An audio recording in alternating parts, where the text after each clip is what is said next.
Hello दोस्तों, राधे राधे। कैसे हैं आप सभी लोग? आज की कहानी है ई ग्रुप। वाह! इसे कहते हैं कि आग लेने गए थे और पैगंबरी मिल गई। रवि और पूनम के लॉन में अन्य दोस्तों को बैठा देखकर विकास बोला, हम लोग तो तुम्हें दावत देने आए थे, पर अब खुद ही खाकर जाएंगे। दावत तो शौक से खाइए, पर हमें जो दावत देने आए थे वह कहीं हजम मत कर जाइएगा। पूनम की इस बात पर सब ठहाका लगाकर हंस पड़े। नहीं, ऐसी गलती हम कभी नहीं कर सकते। वह दावत तो हम अपनी जिंदगी का सबसे अहम दिन मनाने की खुशी में कर रहे हैं। यानी वह दिन जिस रोज मैं और रजनी दो से एक हुए थे। विकास बोला, ओह, तुम्हारी शादी की सालगिरह है। मुबारक हो। पूनम ने रजनी का हाथ दबाकर कहा, मुबारकबाद आज नहीं, शुक्रवार को हमारे घर आकर देना। रजनी अब अन्य लोगों की ओर मुखातिब हुई। वैसे निमंत्रण देने हम आपके घर। अरे छोड़िए भी, रजनी जी, इतनी तकलीफ और औपचारिकता की क्या जरूरत है? आप बस इतना बताइए कि कब आना है, हम सब स्वयं ही पहुंच जाएंगे। रजत ने बीच में ही टोका, शुक्रवार को शाम में 7 बजे के बाद कभी भी। शुक्रवार को पार्टी देने की क्या तुक हुई? एक रोज बाद शनिवार को क्यों नहीं रखते? राजन ने पूछा। जब शादी की सालगिरह शुक्रवार की है, तब दावत भी तो शुक्रवार को ही होगी। विकास बोला, सालगिरह शुक्रवार को होने दो, पार्टी शनिवार को करो। रवि ने सुझाव दिया। नहीं यार, यह ईद पीछे टर अपने यहाँ नहीं चलता। जिस रोज सालगिरह है उसी रोज दावत होगी और आप सबको आना पड़ेगा। विकास ने शब्दों पर जोर देते हुए कहा, हाँ भाई, जरूर आएंगे। हम तो वैसे ही कोई पार्टी नहीं छोड़ते। यह तो तुम्हारी शादी की सालगिरह की दावत है, भला कैसे छोड़ सकते हैं? राजन बोला। पर तुम यह पार्टी किस खुशी में दे रहे हो, रवि? विकास ने पूछा। वैसे ही बहुत रोज से राजन, रतन वगैरह से मुलाकात नहीं हुई थी, सो आज बुला लिया। रजनी और विकास बहुत रोकने के बाद भी ज्यादा देर नहीं ठहरे। उन्हें और भी कई जगह निमंत्रण देने जाना था। पूनम ने बहुत रोका, दूसरी जगह कल चले जाना। नहीं पूनम, कल परसों दोनों दिन ही जाना पड़ेगा। बहुत लोगों को बुला रहे हैं क्या? हाँ, शादी की 10वीं सालगिरह है, सो धूमधाम से मनाएंगे। विकास ने जाते जाते बताया। जिंदा दिली लोग हैं। उनके जाने के बाद राजन बोला, जिंदा दिली तो हम सभी हैं। ये दोनों इसके साथ नुमाइशी भी हैं। रवि हंसा, क्या मतलब? शादी की सालगिरह इतने हल्ले गुल्ले के साथ मनाना मेरे ख्याल में तो अपने प्यार की नुमाइश करना ही है। दोस्तों को बुलाने के लिए किसी बहाने की जरूरत नहीं होती। तो आपके विचार में शादी की सालगिरह नहीं मनानी चाहिए? शोभा ने पूछा। जरूर मनानी चाहिए, लेकिन अकेले में, एक दूसरे के साथ। रवि पूनम की ओर आंख मारकर मुस्कुराया। पार्टी के हंगामे में नहीं। तभी आज तक तुम्हारी शादी की सालगिरह की दावत नहीं मिली। वैसे तुम्हारी शादी की सालगिरह होती कब है, रवि? रजत ने पूछा। यह बिल्कुल खुफिया बात है। राजन हंसा। रवि ने बता दिया तो तुम उस रोज मियाँ बीबी को परेशान करने आ पहुंचोगे। लेकिन यार, इंसान शादी करता ही बीवी के साथ रहने को है, और हमेशा रहता भी उसके साथ ही है। फिर अगर खुशी के ऐसे चंद मौके दोस्तों के साथ मना लिए जाएं तो हर्ज ही क्या है? खुशी में चार चांद ही लग जाते हैं। रतन ने कहा। यही तो मैं कहती हूँ।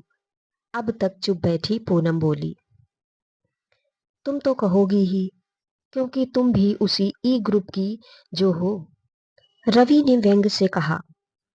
ई ग्रुप, वह क्या होता है रवि भाई? शोभा ने पूछा। ई ग्रुप यानी एग्जीबिशन ग्रुप, अपने प्यार की नुमाइश करने वालों का जत्था।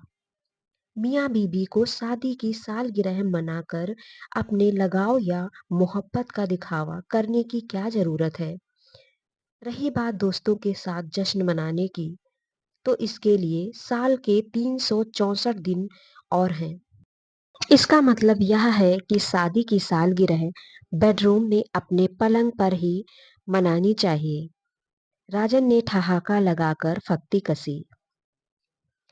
जरूरी नहीं है कि अपने घर का ही बेडरूम हो, रवि ने ठहाकों की परवाह किए बगैर कहा। किसी हिल स्टेशन के शानदार होटल का बढ़िया कमरा हो सकता है, किसी पहाड़ी पर पेड़ों का झुंड हो सकता है, या समुद्र तट का एकांत कोना। केवल हो ही सकता है या कभी हुआ भी है? क्यों पूनम भाभी? रतन ने पूछा। कई बार, या कहिए हर साल। तब तो आप लोग छुपे रुस्तम निकले, राजन ने ठहाका लगाते हुए कहा। शोभा भी सबके साथ हंसी तो सही, लेकिन रवि का सख्त पड़ता चेहरा और खिसियाई हंसी उसकी नजर से न बच सकी। इससे पहले कि वातावरण में तनाव आता, वह जल्दी से बोली। भाई, जब हर किसी को जीने का अंदाज जुदा होता है, तो फिर शादी की सालगिरह मनाने का तरीका भी अलग ही होगा। उसके लिए बहस में क्यों पड़ा जाए? छोड़िए इस किस्से को। और हाँ, राजन भैया, विकास और रजनी के आने से पहले जो आप लतीफा सुना रहे थे, वह पूरा कीजिए ना। विषय बदल गया और वातावरण से तनाव भी हट गया, लेकिन पूनम में पहले वाला उत्साह नहीं था। कोठी के बाहर खड़ी गाड़ियों की कतारें और कोठी की सज धज देखकर यह भ्रम होता था कि वहां पर जैसे शादी की सालगिरह न होकर असल शादी हो रही हो। उपहारों और फूलों के गुलदस्ते संभालती हुई रजनी लोगों के मुबारकबाद कहने या छेड़खानी करने पर कई बार नई नवेली दुल्हन सी शर्मा जाती थी। कह कहूँ और ठहाकों के इस गुलजार माहौल की तुलना पूनम अपनी सालगिरह के रोमानी मगर खामोश माहौल से कर रही थी। उस रोज रवि अपनी सुहाग रात को पल दर पल जीता है। हाँ, तो ठीक इसी समय मैंने पहली बार तुम्हें बाहों में भरा था, और तुम एक अध खिले गुलाब की तरह सिमट गई थी। और पूनम, फिर तुम्हारी गुलाबी साड़ी और तुम्हारे गुलाबी रंग में कोई फर्क ही नहीं रह गया था।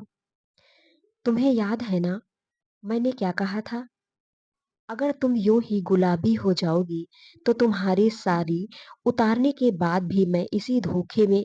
ओह, तुम तो फिर बिल्कुल उसी तरह शर्मा गई, बिल्कुल वैसी ही छुई मुई की तरह छोटी सी। और उस उन्माद में रवि भी उसी रात का मतवाला, मदहोश, उन्मत्त प्रेमी लगने लगा। पूनम सुन, जरा मदद करवा, रजनी उसके पास आकर बोली। मैं अकेली किसे किसे देखूं? हाँ हाँ जरूर। पूनम उठ खड़ी हुई और रजनी के साथ चली गई। मेहमानों में डॉक्टर शंकर को देखकर वह चौंक पड़ी। रवि डॉक्टर? शंकर के चहेते विद्यार्थियों में से था, और इस शहर में आने के बाद वह कई बार डॉक्टर शंकर को बुला चुका था, पर हमेशा ही वह उस समय किसी विशेष कार्य में व्यस्त होने का बहाना बना, फिर कभी आने का आश्वासन दे कर रवि को टाल देते थे। पर आज विकास के यहाँ कैसे आ गए? विकास से तो उनके संबंध भी औपचारिक ही थे, और तभी जैसे उसे अपने प्रश्न का उत्तर मिल गया। क्यों डॉक्टर, हमसे क्या नाराजगी है? हमारा निमंत्रण तो हमेशा इस बेदर्दी से ठुकराते हो कि दिल टूट कर रह जाता है। यह बताओ, विकास किस ओर पर तुम्हें खींच लाया? एक गंजा आदमी डॉक्टर शंकर से पूछ रहा था।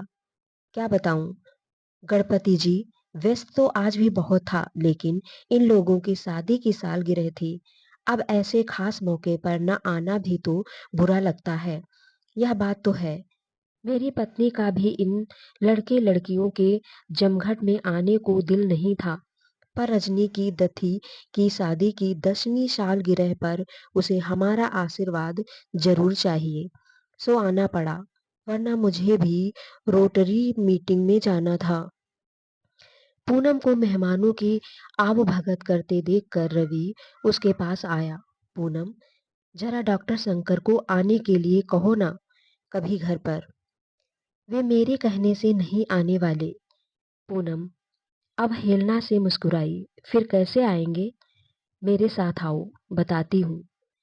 पूनम ने रवि को अपने पीछे पीछे पेंट्री में आने का इशारा किया और वहां जाकर डॉक्टर शंकर और गणपति जी के बीच हुई बातचीत दोहरा दी। तो इसका मतलब है कि वे लोग मजबूरन आए हैं, किसी को जबरदस्ती बुलाना, और वह भी अपने प्यार की नुमाइश करके। हमसे नहीं होगा भाई यह सब। मेरे ख्याल में तो बगैर मतलब के पार्टी देने को ही आजकल लोग पैसे की नुमाइश समझते हैं। पूनम कुछ तलखी सी बोली। तो आज जो कुछ हो रहा है उसमें पैसे की नुमाइश नहीं है क्या? तुम्हारे पास पैसा होगा तभी तो तुम दावत दोगी, लेकिन किसी निहायत व्यक्तिगत बात को सार्वजनिक रूप देना और फिर व्यस्त लोगों को जबरदस्ती खींच कर लाना, मेरी नज़र में तो ई ग्रुप की ओर से की जाने वाली अपनी प्रतिष्ठा की नुमाइश ही है। जहां तक मेरा ख्याल है, विकास और रजनी में प्यार कभी रहा ही नहीं है। वे इकट्ठे महज इसीलिए रह रहे हैं कि हर साल धूमधाम से एक दूसरे की शादी की सालगिरह मना सके। कहकर रवि बाहर चला गया। तभी रजनी अंदर आई। कर्नल प्रसाद कोई भी तली हुई चीज नहीं खा रहे और अपने पास तकरीबन सभी तली हुई चीजें हैं। डबल रोटी है क्या? पूनम ने पूछा। अपने पास 3-4 किस्में की चटनियां हैं, पनीर है, उसके लिए 4-5 किस्मों के सैंडविच बना देते हैं। डबल रोटी तो है, लेकिन तेरी साड़ी गंदी हो जाएगी। पूनम, ऐसा कर, मेरा हाउस कोट पहन ले। रजनी बोली। उधर बाथरूम में टंगा होगा। कहकर रजनी फिर बाहर चली गई। पूनम ने बाथरूम और बेडरूम दोनों देख लिए, पर उसे हाउस कोट कहीं नजर नहीं आया। वह रजनी को ढूंढते हुए बाहर आई। भाई, यह जश्न तो कुछ भी नहीं है। असली समारोह यानी सुहाग रात तो मेहमानों के जाने के बाद शुरू होगी। लोग रजनी और विकास को छेड़ रहे थे। वह तो रोज की बात है साहब। विकास रजनी की कमर में हाथ डालता हुआ बोला। कभी तो अपना हर दिन ईद और हर रात शब्बे रात है। हमेशा ऐसा ही रहे। हम तो यही चाहते हैं। मिर्जा हसन अली बोले। रजनी जैसे मिर्जा साहब की शुभकामनाओं से वह भाव विभल हो उठी हो। पूनम उससे बगैर बोले वापस रसोई में लौट आई और सैंडविच बनाने लगी। तूने हाउस कोट नहीं पहना ना? रजनी कुछ देर बाद आकर बोली। मिला ही नहीं। वाह, यह कैसे हो सकता है? मेरे साथ चल, मैं देती हूँ। रजनी को अतिथि कक्ष की ओर मुड़ती देखकर पूनम बोली। मैंने तुम लोगों के कमरे में ढूंढा था, लेकिन मैं आजकल इस कमरे में सोती हूँ, तो यही बाथरूम इस्तेमाल करती हूँ। मगर क्यों? विकास आजकल आधी रात तक उपन्यास पढ़ता है और मुझे रोशनी में नींद नहीं आती। लेकिन आज तो तू अपने ही बेडरूम में सोएगी। पूनम शरारत से बोली।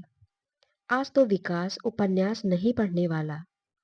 ना पढ़े, मैं तो इतनी थक गई हूँ कि मेहमानों के जाते ही टूट कर गिर पड़ूंगी। विकास की बाहों में गिरना, सब थकान दूर हो जाएगी। क्यों मजाक करती है पूनम? यह सब 10 साल पहले होता था। अब तो उलझन होती है इन सब चोचलों से। पूनम ने हैरानी से रजनी की ओर देखा। क्या बक रही है तू? कहीं तू एकदम ठंडी तो नहीं हो गई? यही समझ ले, जब से विकास के उस प्रेम प्रसंग के बारे में सुना था, वह तो एक मामूली बात थी रजनी। लोगों ने बेकार में बात का बतंगड़ बना दिया था। कुछ भी हो, उसके बाद विकास के नजदीक जाने की तबीयत ही नहीं होती। और अब पूनम, करना भी क्या है? यह सब खेल खेल कर 2 बच्चे हो गए। अब इस सब की जरूरत ही क्या है? पूनम रजनी की ओर फटी फटी आंखों से देखती हुई सोच रही थी कि रवि की ई ग्रुप की परिभाषा कितनी सही है। तो दोस्तों, कहानी पसंद आई हो तो एक लाइक एक कमेंट अवश्य करें। Thanks for watching.